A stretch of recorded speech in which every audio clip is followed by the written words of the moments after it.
Ketika seorang wanita kehilangan minat, itu bukan akhir dari dunia. Itu adalah undangan untuk mengenal diri Anda sendiri lebih dalam. Kutipan Stoik dari Marcus Aurelius berbunyi, "Jangan kehilangan waktu lagi dalam perdebatan tentang apa arti hidup yang baik. Jadilah itu." Kehilangan perhatian seseorang yang Anda cintai seringkali terasa seperti hantaman keras pada ego dan harga diri Anda. Namun, jika dilihat melalui lensa filosofi Stoik, ini adalah kesempatan untuk tumbuh. Stoikisme mengajarkan kita bahwa kita tidak memiliki kendali atas tindakan atau perasaan orang lain, hanya atas respons kita sendiri.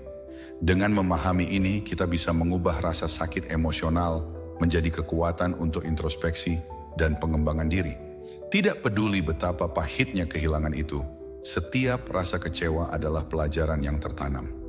Video ini akan memandu Anda melalui 8 langkah berbasis stoikisme untuk memahami apa yang terjadi, bagaimana memulihkan rasa percaya diri, dan bagaimana menjadi versi terbaik dari diri Anda. Bukan hanya demi menariknya kembali, tetapi untuk menjadi seseorang yang menarik secara mendalam bagi siapapun. Ingatlah, ini bukan tentang manipulasi atau permainan emosional. Ini tentang Anda, perjalanan Anda, dan bagaimana menjalani hidup yang bermakna. Seperti yang dikatakan Epictetus, hal-hal eksternal tidak dapat mengambil kebahagiaan Anda kecuali Anda mengizinkannya. Jadi saatnya berhenti memikirkan apa yang telah hilang dan mulai membangun diri yang lebih kokoh.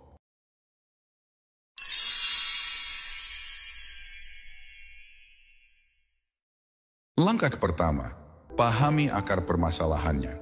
Salah satu langkah paling penting dalam menghadapi situasi di mana seseorang kehilangan minat adalah memahami apa yang sebenarnya terjadi. Filosofi Stoik mengajarkan bahwa kita harus menghadapi kenyataan dengan objektivitas tanpa membiarkan emosi mengaburkan pandangan kita. Marcus Aurelius pernah berkata, "Hidup kita ditentukan oleh pikiran kita sendiri. Kita menjadi apa yang kita pikirkan sepanjang hari." Dalam konteks ini, langkah pertama adalah refleksi diri. Ketika seseorang kehilangan minat, biasanya ada alasan mendasar, baik dari sisi Anda maupun pasangan Anda. Saya ingat sebuah pengalaman pribadi ketika hubungan saya dengan seseorang mulai terasa renggang. Pada saat itu, saya merasa bingung, bahkan marah. Saya mempertanyakan, apa yang salah? Apa yang berubah? Namun, dalam kemarahan itu, saya menyadari bahwa tidak ada gunanya menyalahkan dia atau situasinya. Sebaliknya, saya memutuskan untuk merenung. Langkah pertama yang saya ambil adalah bertanya pada diri sendiri, apakah saya telah berhenti menjadi pribadi yang penuh inspirasi? Apakah saya terlalu fokus pada kebutuhan emosional saya sehingga melupakan kebutuhannya? Jawaban atas pertanyaan ini ternyata cukup mengejutkan. Saya menyadari bahwa saya telah kehilangan semangat untuk tumbuh, baik secara pribadi maupun profesional. Rutinitas sehari-hari telah membuat saya merasa nyaman. Dan tanpa disadari, saya mulai mengabaikan hal-hal yang dulu membuat saya menarik di matanya. Dalam filosofi Stoik, introspeksi adalah langkah pertama menuju perubahan. Alih-alih menyalahkan situasi, saya mulai mencatat perilaku saya sendiri. Misalnya, saya menyadari bahwa saya seringkali terlalu sibuk dengan pekerjaan, sehingga melupakan hal-hal kecil yang penting dalam hubungan, seperti mendengarkan dengan penuh perhatian atau menunjukkan rasa terima kasih. Menghadapi akar permasalahan berarti jujur pada diri sendiri. Ini bukan tugas yang mudah. Saya pernah duduk di tengah malam dengan secarik kertas dan menuliskan semua hal yang menurut saya mungkin menjadi masalah dalam hubungan saya. Salah satu hal yang saya catat adalah kebiasaan saya yang terlalu cepat bereaksi terhadap kritik. Sebagai seseorang yang bangga dengan pencapaian saya sering merasa tersinggung ketika pasangan saya memberikan masukan. Dalam retrospeksi, saya menyadari bahwa sikap defensif saya menciptakan jarak antara kami. Filosofi Stoik membantu saya memahami bahwa kita tidak bisa mengubah apa yang sudah terjadi. Epictetus berkata, tidaklah penting apa yang terjadi, tetapi bagaimana Anda menafsirkannya. Saya berhenti menyalahkan situasi dan mulai menerima bahwa ada hal-hal yang bisa saya tingkatkan dalam diri saya. Saya belajar bahwa hubungan bukan hanya tentang cinta, itu juga tentang bagaimana kita membawa versi terbaik dari diri kita ke dalam hubungan tersebut. Salah satu langkah praktis yang saya ambil adalah berbicara dengan teman yang saya percayai untuk mendapatkan perspektif eksternal. Kadang-kadang kita terlalu dekat dengan masalah sehingga sulit melihatnya secara objektif. Teman saya mengatakan sesuatu yang membekas di pikiran saya. Kamu terlalu sibuk membuktikan diri sehingga lupa bagaimana mendukungnya. Kalimat itu seperti cermin yang menunjukkan kekurangan saya. Melalui refleksi ini, saya mulai memperbaiki pola pikir saya. Saya berhenti fokus pada bagaimana cara mengembalikan dia, dan mulai fokus pada bagaimana saya bisa menjadi orang yang lebih baik, bukan hanya untuk dia, tetapi untuk diri saya sendiri. Saya memperbaiki kebiasaan mendengarkan, mulai memperhatikan kebutuhan emosionalnya, dan yang paling penting, saya mengingatkan diri sendiri untuk tetap menjadi individu yang tumbuh dan berkembang. Akar permasalahan dalam hubungan seringkali bukan tentang siapa yang salah, tetapi tentang bagaimana kita bisa belajar dan tumbuh dari situasi tersebut. Dalam kasus saya, proses ini tidak hanya membantu saya menjadi pasangan yang lebih baik, tetapi juga individu yang lebih kuat dan lebih reflektif. Filosofi Stoik mengajarkan bahwa perubahan sejati dimulai dari dalam. Dengan memahami akar masalah secara jujur dan objektif, kita membuka pintu untuk perbaikan yang sejati. Langkah kedua, kendalikan emosi Anda. Ketika seseorang yang kita cintai kehilangan minat, respons pertama yang sering muncul adalah serangan emosi. Kesedihan, kemarahan, penyesalan, bahkan perasaan tidak berharga dapat menguasai pikiran. Namun dalam filosofi Stoik, kontrol atas emosi adalah inti dari ketenangan batin. Epictetus pernah berkata, bukan kejadian yang membuat kita terganggu, tetapi opini kita tentang kejadian itu. Kata-kata ini memberi petunjuk bahwa apa yang benar-benar menyakitkan kita bukanlah peristiwa itu sendiri, melainkan cara kita meresponsnya. Saya pernah menghadapi momen di mana perasaan cinta saya tidak lagi disambut dengan antusiasme yang sama. Ketika mendapati pasangan saya mulai menjauh, saya langsung dikuasai oleh perasaan takut dan marah. Saya bertanya-tanya apakah saya tidak cukup baik, apakah saya telah melakukan sesuatu yang salah, atau apakah ada orang lain. Dalam ketidakseimbangan emosional ini, saya membuat keputusan yang buruk. Saya mencoba memaksanya untuk tetap di sisi saya. Saya menghubunginya terus-menerus, memintanya menjelaskan alasannya, bahkan mengeluarkan argumen defensif yang hanya membuatnya merasa semakin tertekan. Setelah situasi ini berakhir buruk, saya mulai merenung. Apa yang salah? Mengapa reaksi saya begitu tidak terkontrol? Saya menemukan jawabannya dalam stoikisme. Saya membiarkan emosi mengambil alih logika saya. Bukannya menenangkan diri, saya bertindak dengan impulsif, yang hanya memperburuk situasi.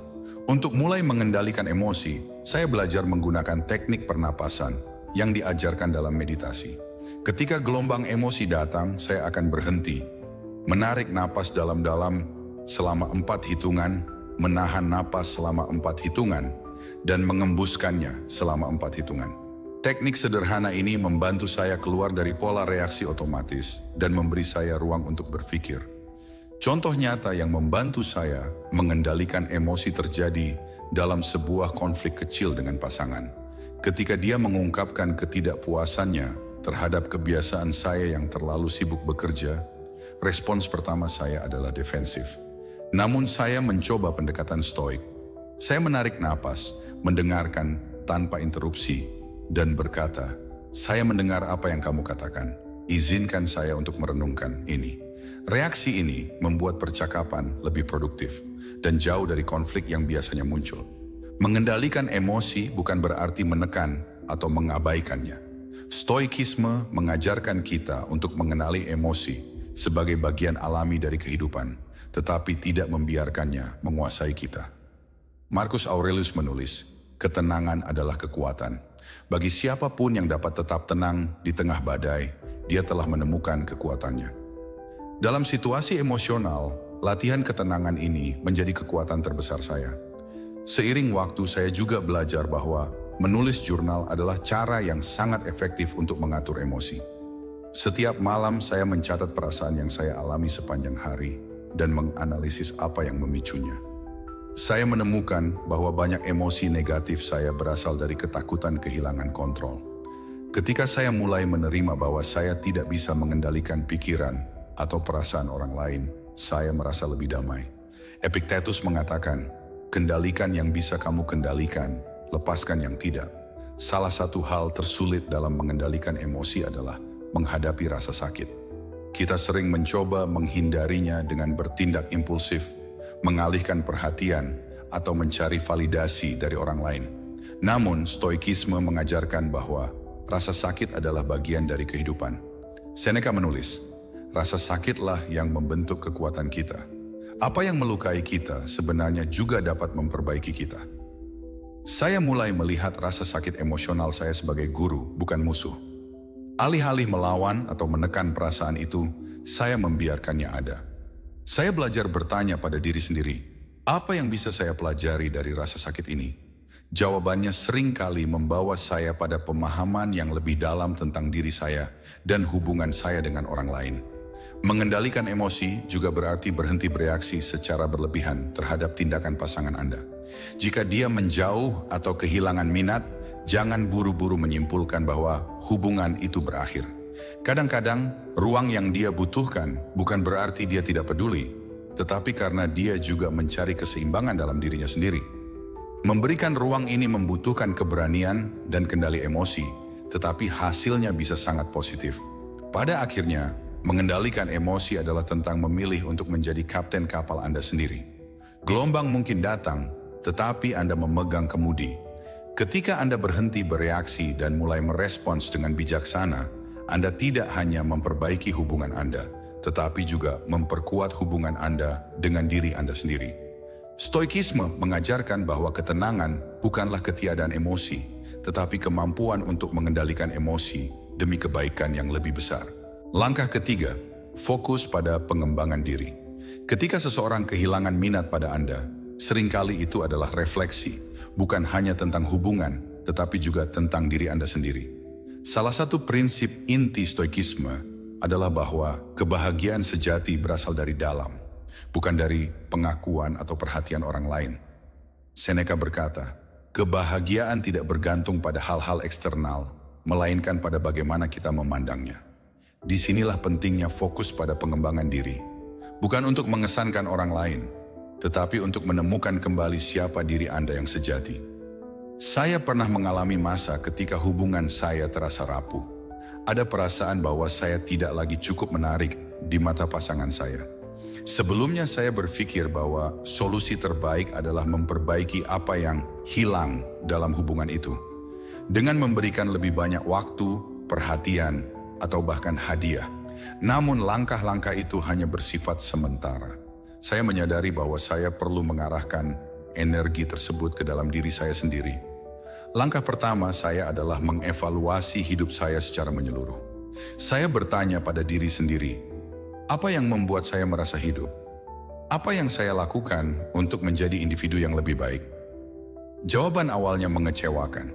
Saya mendapati diri saya terlalu terpaku pada rutinitas dan kenyamanan. Saya jarang menantang diri sendiri untuk tumbuh, baik secara fisik, intelektual, maupun emosional. Hidup saya stagnan, dan itu tercermin dalam hubungan saya. Stoikisme mengajarkan bahwa kita harus berupaya untuk hidup sesuai dengan nilai-nilai tertinggi kita.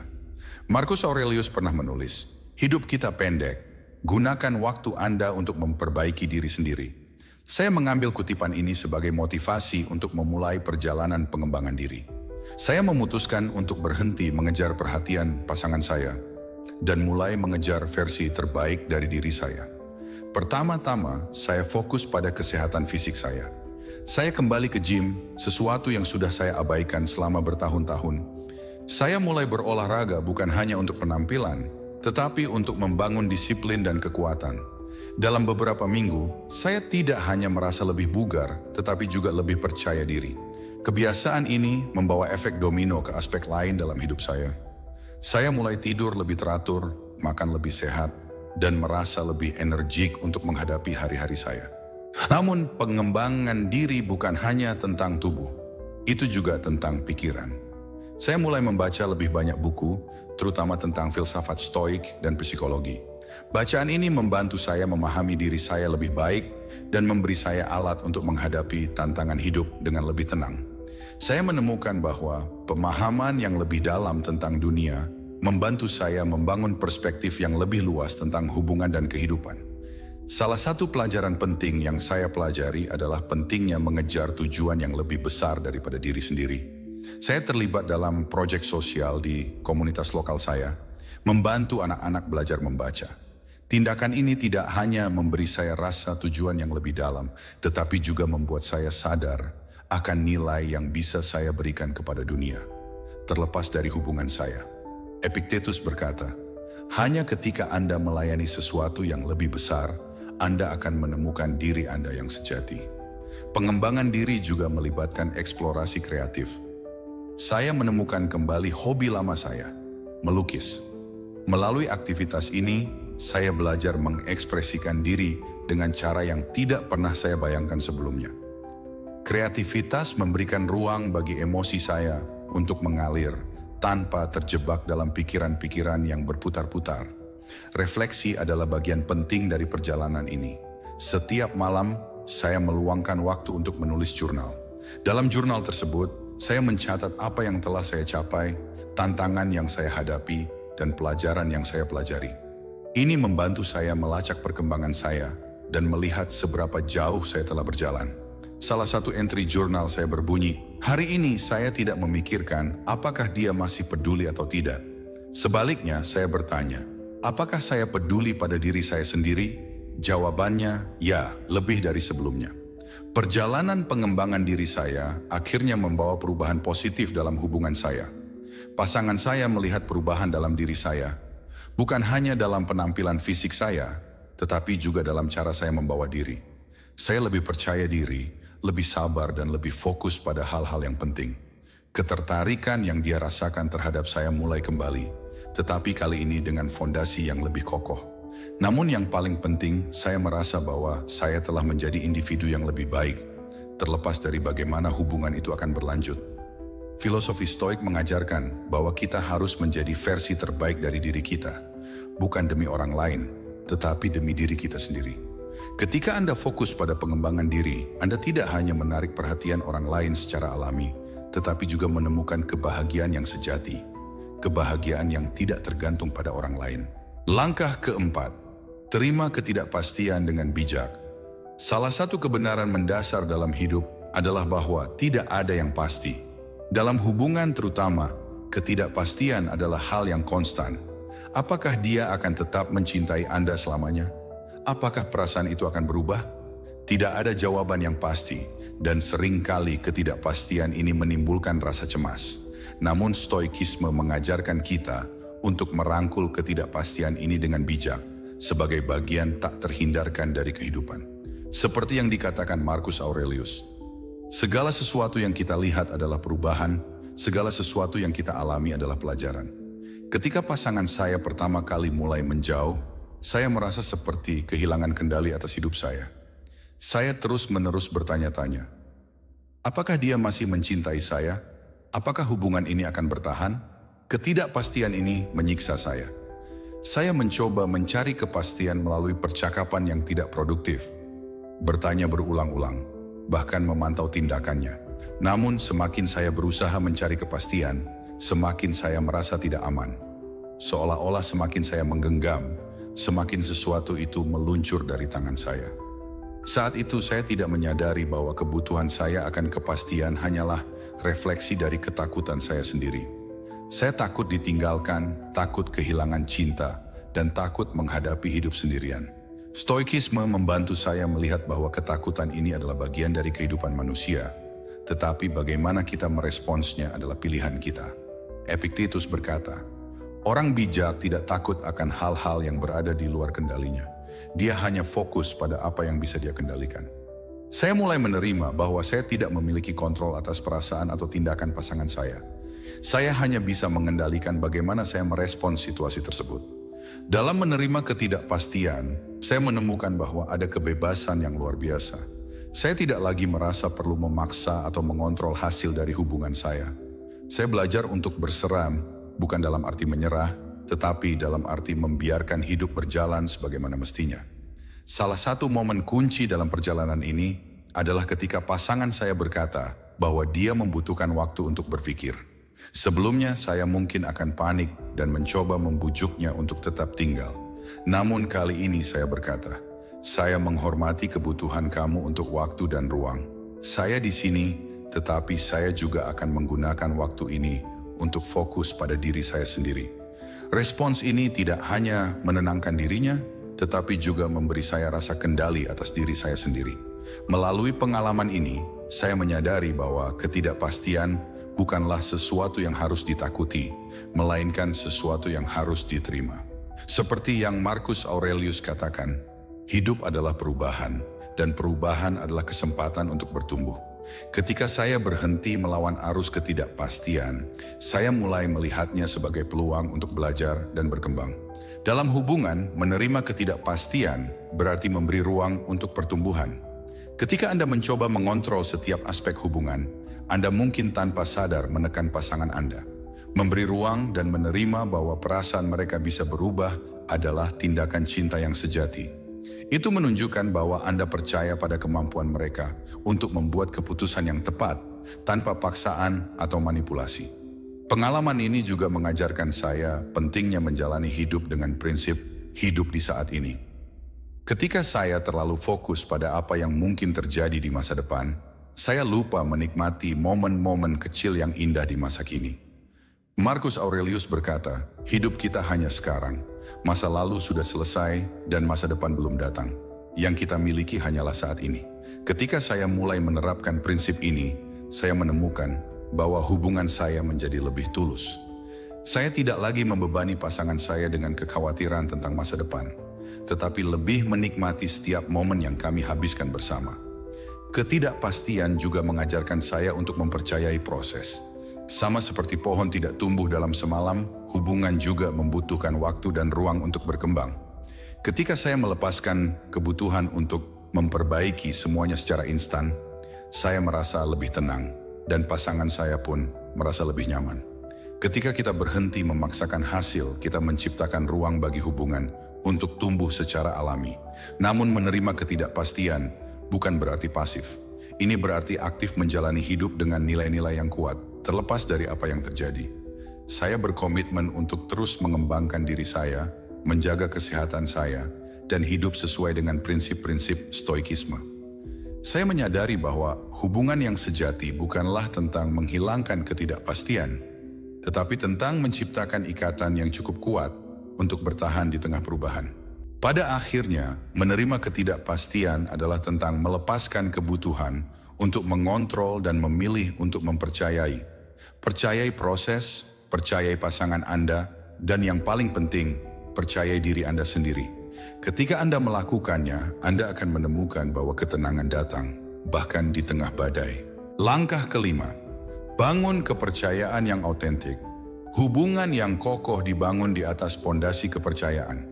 Namun apa yang terjadi ketika kepercayaan itu terguncang atau bahkan hancur? Dalam situasi seperti ini, banyak orang mencoba memperbaiki hubungan dengan cara yang keliru.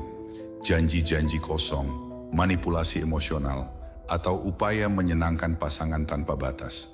Tetapi stoikisme mengajarkan bahwa kepercayaan yang sejati tidak dapat dipaksakan atau dimanipulasi. Kepercayaan adalah hasil dari tindakan nyata dan konsistensi. Marcus Aurelius pernah menulis, jika seseorang tidak mempercayai Anda, jangan berusaha meyakinkan mereka dengan kata-kata. Biarkan tindakan Anda berbicara. Filosofi ini mengajarkan bahwa integritas pribadi adalah dasar dari kepercayaan. Jika Anda ingin pasangan Anda kembali mempercayai Anda, langkah pertama adalah menjadi individu yang layak dipercaya. Saya pernah berada dalam situasi di mana kepercayaan pasangan saya terhadap saya mulai pudar. Dia mengatakan bahwa dia merasa saya tidak konsisten dalam tindakan saya. Saya mengaku mencintainya, tetapi seringkali saya lupa untuk menunjukkan perhatian saya melalui tindakan nyata. Sebagai contoh, saya berjanji untuk mendukung ambisinya, tetapi kemudian sibuk dengan pekerjaan saya sendiri dan tidak hadir saat dia membutuhkan dukungan. Saya tidak menyadari bahwa tindakan kecil atau kurangnya tindakan tersebut dapat merusak kepercayaan secara perlahan. Refleksi stoik mengajarkan bahwa kita harus memulai dengan melihat ke dalam diri kita sendiri. Saya bertanya pada diri sendiri, Apakah saya menjadi seseorang yang dapat diandalkan? Apakah tindakan saya sesuai dengan nilai-nilai yang saya anut? Jawabannya mengejutkan saya. Saya menyadari bahwa saya seringkali hanya berbicara tanpa bertindak. Saya harus memperbaiki ini, bukan hanya demi hubungan saya, tetapi juga demi integritas pribadi saya. Langkah pertama dalam membangun kembali kepercayaan adalah dengan jujur kepada pasangan saya tentang kekurangan saya. Saya mengakui bahwa saya telah gagal dalam beberapa hal dan bahwa saya berkomitmen untuk memperbaikinya. Ini adalah langkah yang sulit karena ego saya ingin menyangkal kelemahan saya. Namun, seperti yang dikatakan Epictetus, jangan takut untuk menunjukkan ketidaktahuanmu. Mengakuinya adalah awal dari pembelajaran. Kemudian saya mulai fokus pada tindakan, bukan kata-kata. Saya mulai menunjukkan dukungan saya dengan cara yang nyata. Ketika dia berbicara tentang ambisinya, saya mendengarkan dengan penuh perhatian dan bertanya bagaimana saya bisa membantu.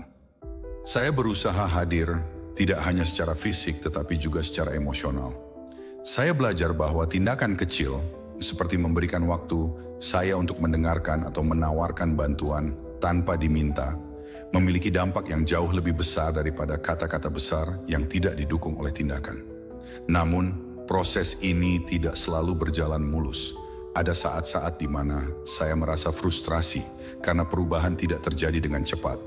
Saya ingin segera melihat hasil dari upaya saya. Disinilah stoikisme membantu saya. Filosofi ini mengajarkan bahwa hasil bukanlah sesuatu yang sepenuhnya ada dalam kendali kita. Yang dapat kita kendalikan adalah usaha kita. Marcus Aurelius mengingatkan, jangan pernah lelah melakukan yang benar. Bahkan jika hasilnya tidak langsung terlihat, lakukanlah karena itu adalah tindakan yang benar. Kepercayaan juga melibatkan memberikan ruang bagi pasangan Anda. Terkadang, kita terlalu berusaha untuk memperbaiki hubungan sehingga malah membuat pasangan kita merasa terkekang. Saya belajar untuk memberikan ruang baginya untuk memproses perasaannya. Saya tidak menuntut pengakuan langsung atas perubahan saya. Saya mempercayai bahwa jika saya tetap konsisten, dia akan melihat dan merasakan niat tulus saya. Selain itu, membangun kepercayaan berarti menjaga janji, sekecil apapun. Jika saya mengatakan akan melakukan sesuatu, saya berusaha memastikan bahwa saya benar-benar melakukannya. Hal ini tampaknya sederhana, tetapi konsistensi dalam tindakan adalah kunci untuk memulihkan kepercayaan. Ketika pasangan saya melihat bahwa saya mulai menjaga janji saya, rasa percaya dirinya terhadap saya perlahan-lahan kembali. Pengalaman ini mengajarkan saya bahwa membangun kepercayaan bukan hanya tentang hubungan dengan orang lain, tetapi juga hubungan dengan diri sendiri. Ketika kita hidup dengan integritas dan bertindak sesuai dengan nilai-nilai kita, kita tidak hanya menjadi seseorang yang dapat dipercaya oleh orang lain, tetapi juga merasa lebih damai dengan diri kita sendiri. Pada akhirnya, kepercayaan yang autentik membutuhkan waktu, konsistensi, dan tindakan nyata. Ini bukan tentang meyakinkan pasangan Anda dengan argumen atau janji, tetapi tentang menunjukkan melalui tindakan Anda bahwa Anda telah berubah dan bahwa Anda berkomitmen untuk menjadi individu yang lebih baik. Seperti yang dikatakan Seneca, kepercayaan adalah hadiah besar dan hanya dapat diberikan kepada mereka yang layak menerimanya. Nah, langkah keenam, hadapi ketakutan akan penolakan dengan berani. Penolakan adalah salah satu ketakutan terbesar yang dihadapi manusia, terutama dalam hubungan. Ketika seseorang yang Anda cintai mulai menjauh, pikiran tentang kemungkinan ditolak sepenuhnya dapat terasa seperti beban yang tak tertahankan. Tetapi stoikisme mengajarkan bahwa penolakan seperti semua peristiwa eksternal lainnya adalah sesuatu yang berada di luar kendali kita. Marcus Aurelius berkata, jika sesuatu yang eksternal menyakitimu, itu bukan karena hal tersebut, tetapi karena penilaianmu terhadapnya, dan kau memiliki kekuatan untuk mengubah penilaian itu. Ketika saya menghadapi situasi di mana pasangan saya mulai kehilangan minat, ketakutan akan penolakan menghantui saya. Pikiran seperti, bagaimana jika dia tidak pernah kembali? Atau, apa yang salah dengan saya? Terus-menerus memenuhi kepala saya. Ketakutan ini membuat saya merasa lumpuh, cemas, dan rentan. Namun stoikisme membantu saya memahami bahwa rasa takut ini adalah bagian dari kondisi manusia dan cara kita menghadapinya menentukan siapa kita. Langkah pertama adalah menerima ketakutan tersebut. Saya tidak mencoba mengabaikannya atau menyangkalnya. Sebaliknya, saya duduk bersama ketakutan itu, mencoba memahaminya. Saya bertanya pada diri sendiri, apa yang sebenarnya saya takutkan? Jawabannya adalah rasa kehilangan kendali atas hidup saya dan ketidakmampuan untuk menerima hasil yang tidak sesuai dengan harapan saya. Tapi di sini, stoikisme memberikan panduan yang jelas. Fokus pada apa yang ada di dalam kendali Anda. Seperti yang dikatakan Epictetus, hanya ada satu jalan menuju kebahagiaan, yaitu berhenti khawatir tentang hal-hal yang berada di luar kendalimu. Saya mulai menyadari bahwa ketakutan saya akan penolakan adalah cerminan dari ketergantungan saya pada validasi eksternal. Saya mengandalkan pasangan saya untuk merasa dicintai, dihargai, dan utuh. Ketika dia mulai menjauh, saya merasa kehilangan bagian dari diri saya. Tetapi ini adalah ilusi. Stoikisme mengingatkan kita bahwa kebahagiaan sejati berasal dari dalam, bukan dari orang lain. Seneca pernah menulis, orang yang puas dengan dirinya sendiri tidak pernah merasa miskin. Menghadapi ketakutan akan penolakan berarti berani menerima kemungkinan hasil yang tidak diinginkan. Saya belajar bahwa saya tidak bisa memaksa seseorang untuk mencintai saya atau tetap bersama saya. Yang bisa saya lakukan adalah menjadi versi terbaik dari diri saya sendiri, dengan tetap setia pada nilai-nilai saya. Dengan menerima bahwa hasil akhir mungkin bukan yang saya harapkan, saya menemukan kebebasan. Ketakutan saya mulai berkurang karena saya tidak lagi terpaku pada hasil tertentu. Pengalaman ini juga mengajarkan saya bahwa penolakan adalah peluang untuk tumbuh. Ketika saya merenungkan hubungan saya menyadari bahwa ada hal-hal yang perlu saya perbaiki dalam diri saya. Penolakan menjadi cermin yang memaksa saya untuk melihat lebih dalam ke dalam diri saya. Saya belajar untuk tidak melihatnya sebagai kegagalan, tetapi sebagai pelajaran. Seperti yang dikatakan oleh Stoik, apapun yang tidak membunuhmu, membuatmu lebih kuat.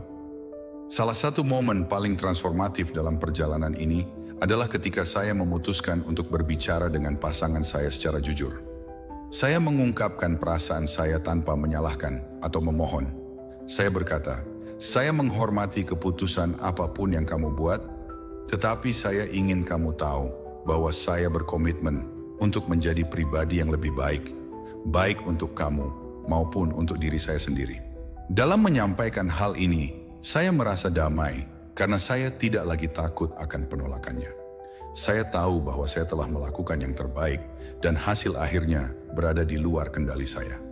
Ketika kita menghadapi ketakutan akan penolakan dengan berani, kita menunjukkan kekuatan karakter. Kita menunjukkan bahwa nilai kita tidak ditentukan oleh apakah seseorang menerima atau menolak kita.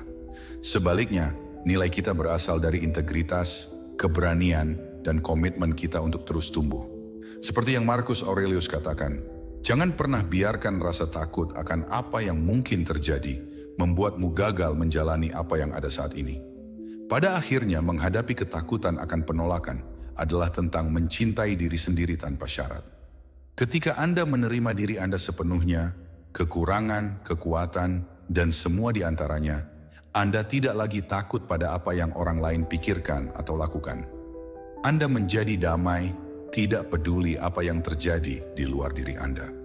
Inilah inti dari kebebasan stoik, dan inilah yang membuat Anda menjadi seseorang yang benar-benar kuat.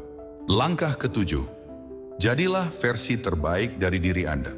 Ketika seseorang kehilangan minat pada kita, refleks alami kita seringkali adalah mencoba berubah demi menyenangkan mereka.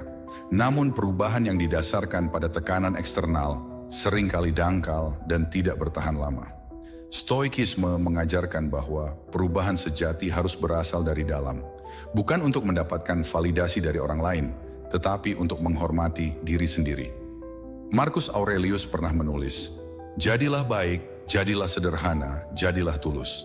Itu cukup. Saya ingat sebuah masa ketika hubungan saya berada di titik terendah. Pasangan saya mengeluhkan bahwa saya menjadi terlalu nyaman dan tidak lagi bersemangat tentang hidup. Saya terjebak dalam rutinitas harian dan gairah yang dulu membuat saya menarik perlahan memudar. Pada saat itu, saya tidak melihat apa yang salah. Saya hanya merasa semuanya sudah cukup. Tapi ternyata, ketidakmampuan saya untuk terus berkembang tidak hanya merugikan diri saya sendiri, tetapi juga hubungan kami. Saya mulai bertanya pada diri sendiri, apakah saya menjadi versi terbaik dari diri saya? Jawabannya jelas, tidak.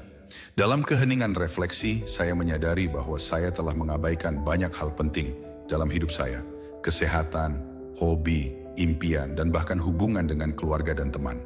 Saya sibuk mencari kenyamanan, tetapi dalam proses itu, saya kehilangan semangat hidup.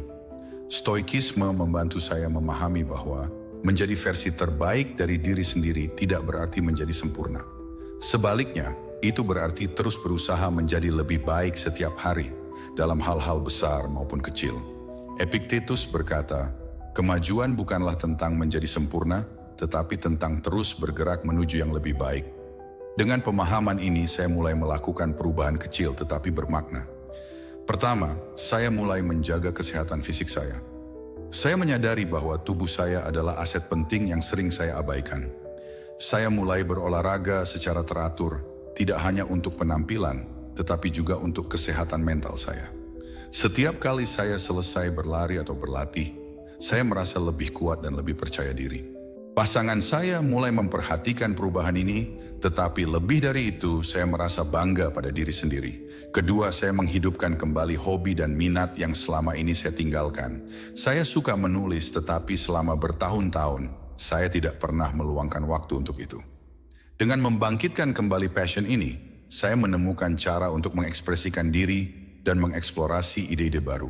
Pasangan saya pernah berkata, saya jatuh cinta pada semangatmu terhadap sesuatu. Itu membuatmu hidup. Ketika saya kembali ke hobi saya merasa seperti menemukan kembali bagian dari diri saya yang hilang. Ketiga, saya belajar untuk memberikan waktu berkualitas bagi hubungan kami tanpa melupakan kebutuhan saya sendiri.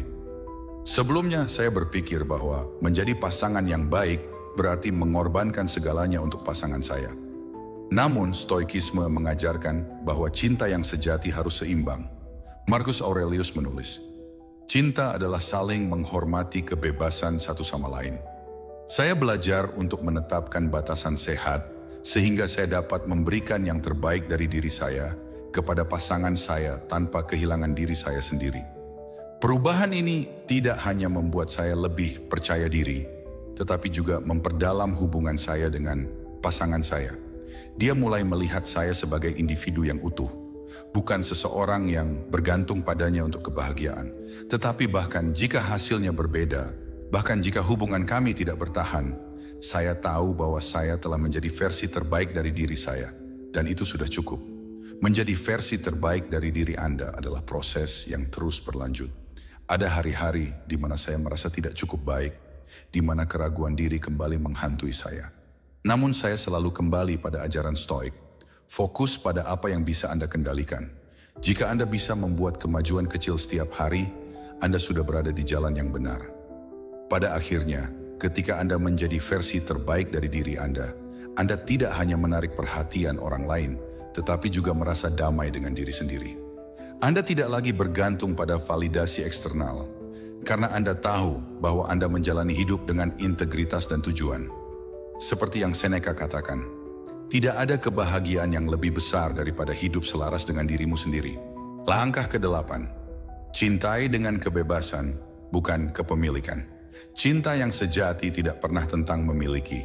Namun di tengah hubungan kita sering terjebak dalam ilusi bahwa seseorang adalah milik kita, bahwa mereka harus mencintai kita dengan cara yang kita inginkan. Ketika cinta mulai goyah, rasa kehilangan ini terasa seperti kejatuhan yang besar. Namun, Stoikisme mengingatkan bahwa cinta, seperti semua hal dalam hidup, harus dibiarkan mengalir secara alami, tanpa paksaan.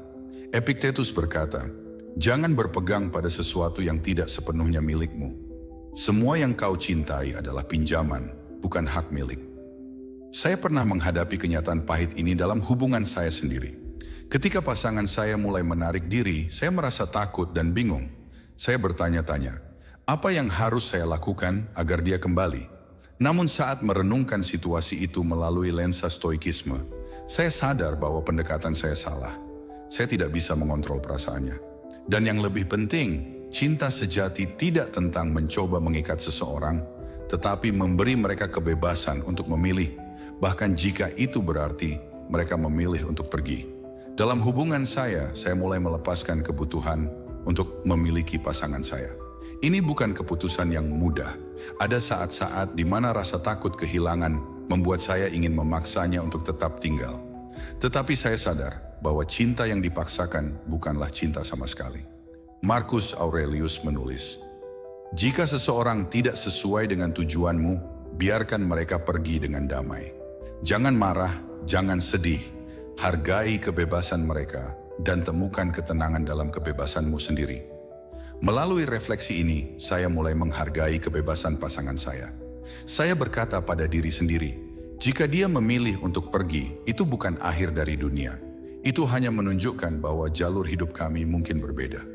Ketika saya berbicara dengannya, saya mencoba untuk menyampaikan cinta saya tanpa tekanan atau tuntutan. Saya berkata, "Saya mencintaimu karena siapa dirimu, bukan karena apa yang kamu lakukan untuk saya. Dan apapun yang kamu putuskan, saya menghormatinya." Kata-kata itu bukan hanya untuknya, tetapi juga untuk diri saya sendiri. Sebuah pengingat bahwa cinta sejati tidak pernah melibatkan rasa kepemilikan. Ketika Anda mencintai dengan kebebasan, Anda mulai melihat hubungan dengan perspektif yang lebih luas.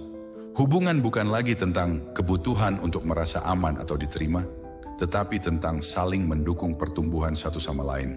Pasangan saya mengungkapkan bahwa sikap ini membuatnya merasa lebih dihargai, dan itu membuka ruang baru bagi kami untuk berdiskusi secara jujur tentang apa yang sebenarnya kami inginkan dari hubungan ini. Namun stoikisme juga mengajarkan kita bahwa hasil akhir tidak selalu berada dalam kendali kita. Ada kemungkinan bahwa meskipun Anda mencintai dengan kebebasan, hubungan itu tetap tidak akan bertahan. Tetapi bahkan dalam situasi seperti itu, Anda akan menemukan kedamaian karena Anda telah memberi cinta yang sejati. Seperti yang Seneca katakan, kehilangan cinta tidaklah buruk, tetapi kehilangan kemampuan untuk mencintai tanpa syarat adalah kerugian terbesar. Pengalaman ini mengajarkan saya untuk tidak hanya mencintai pasangan saya, tetapi juga mencintai diri saya sendiri.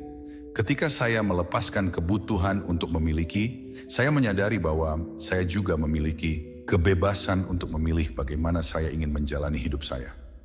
Saya menemukan kekuatan untuk menetapkan batasan, untuk tidak mengorbankan nilai-nilai saya sendiri demi menyenangkan orang lain.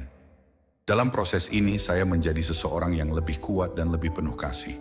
Cinta dengan kebebasan bukan hanya tentang hubungan romantis. Itu adalah filosofi yang dapat diterapkan pada semua aspek kehidupan. Ketika kita berhenti mencoba mengontrol segalanya, kita mulai hidup dengan cara yang lebih ringan, lebih damai. Seperti yang Marcus Aurelius tulis, hidup dengan kebebasan adalah hidup tanpa rasa takut kehilangan. Pada akhirnya, cinta sejati bukanlah tentang memiliki orang lain, tetapi tentang menciptakan ruang di mana mereka merasa cukup aman untuk menjadi diri mereka sendiri. Dan jika mereka memilih untuk tinggal, itu akan menjadi pilihan yang tulus, bukan hasil dari tekanan atau ketakutan. Inilah inti dari cinta yang bebas, dan inilah yang membuat cinta itu begitu indah dan tak ternilai.